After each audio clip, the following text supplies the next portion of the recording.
Hi, guys. So, today I'm going to continue with the series on how to work on yourself um, while you're single. So, point number 4 is the last point. It's going to be you must make sure that you have goals and that you know what you're about and you know what you stand for. I know I've talked about it before, I've mentioned it before. But today I'm just going to stress on it. Basically, you've heard that saying that says if you don't stand for something, then you'll fall for anything. And basically, if you don't know what you're about, you don't have goals, you don't have plans, you don't have anything, then what happens is when you meet someone or when you get married to someone, then you're just going to fall into their agenda and you're just going to go with whatever, you're just going to go with the flow, you're going to go with whatever plan that they have for their life or for your lives, and you basically don't have much of a say in it. And that's very dangerous, because what happens is a few years down the road, when you're married, then you end up discovering who you are or what you're about. Then that whole thing of people change after they get married comes in, and all of a sudden you're unhappy in the marriage because you've discovered who you are, and you can't deny yourself of who you are when you really know who you are. And that can start to cause problems in your relationship, because now you don't want to go down the path that your partner wants you to go down, or you don't believe in what your partner is trying to make you believe in, and things like that.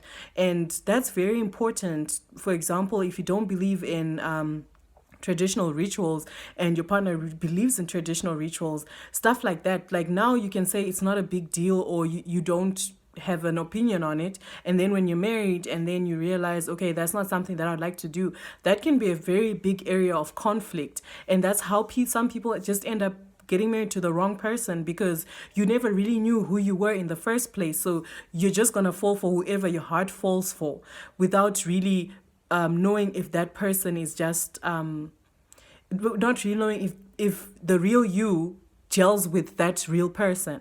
And so that's really important, guys. Just know what you're about. And another thing is, I've talked about how you need to vet the person you're trying to date. You need to ask them about their goals. You need to know if they have ambitions. It's not fair to expect answers from that person if you don't have answers yourself. So you should be able to answer those very same questions that you would like to answer, that you'd like to ask someone, a potential life partner. You should be able to answer those same questions if they were presented to you.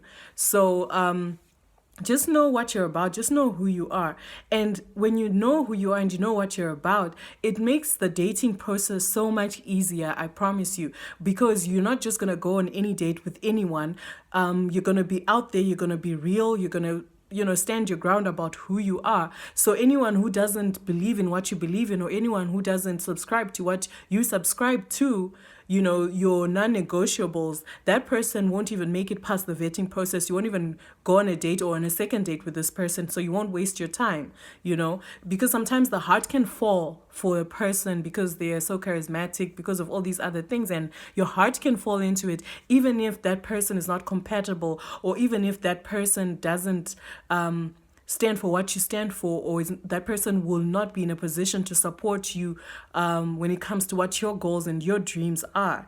And you need to be able to be at a place where you are so convinced of those things in your life that no one can come in and shake that and change that.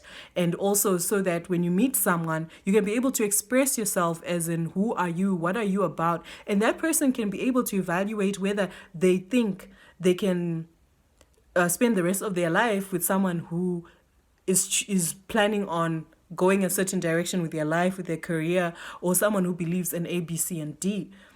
An example is when me and my husband started talking and we were getting to know each other, or vetting each other, so to speak.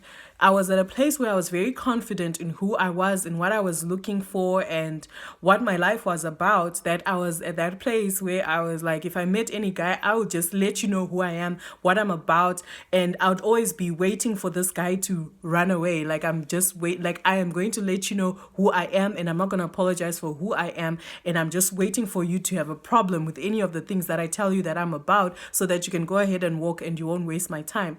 And I remember when I would be chatting with my now husband, and he'd be asking me questions about myself and all those things, and I was like, oh, this person's asking me questions, yeah, I'm gonna answer him. He's asking me about this, he's asking me about that, he's asking me about premarital sex. I'm like, yes, I'm gonna let him know, and he's gonna run away right now on this topic.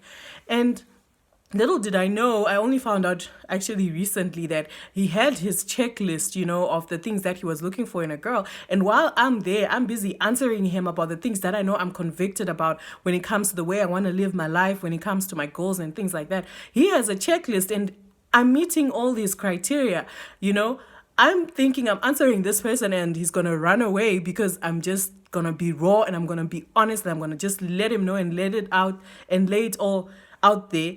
And he's looking at this and he's checking his list and he's like, yes, wow, yeah, this is what I'm looking for. This is what I'm looking for. This is what I'm looking for. And when you start, a relationship like that, at least it's a very good foundation because both of you are honest, you're on the same page, you know what you're getting yourselves into, and no one's there to waste anyone's time. So I definitely just recommend to you that you spend time getting to know yourself. If you cannot answer yourself about who you are, what do you stand for, what are your goals, what are your dreams, what are your plans when it comes to family? How do you view family? How do you view extended family?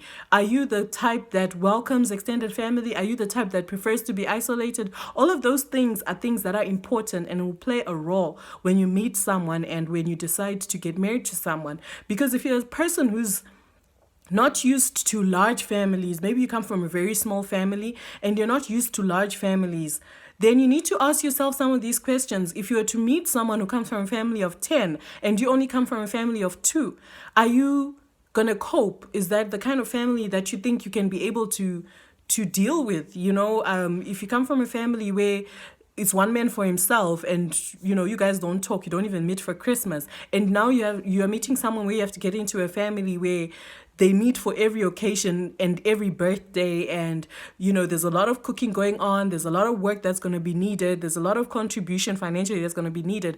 Are you up to the task? Is that something that it's not a big deal to you? These may seem like small things, but if you don't address them within yourself, and you don't know who you are and what you're about and what you can deal with and what you cannot, then when these things are presented to you live, they can be a problem. So just know who you are.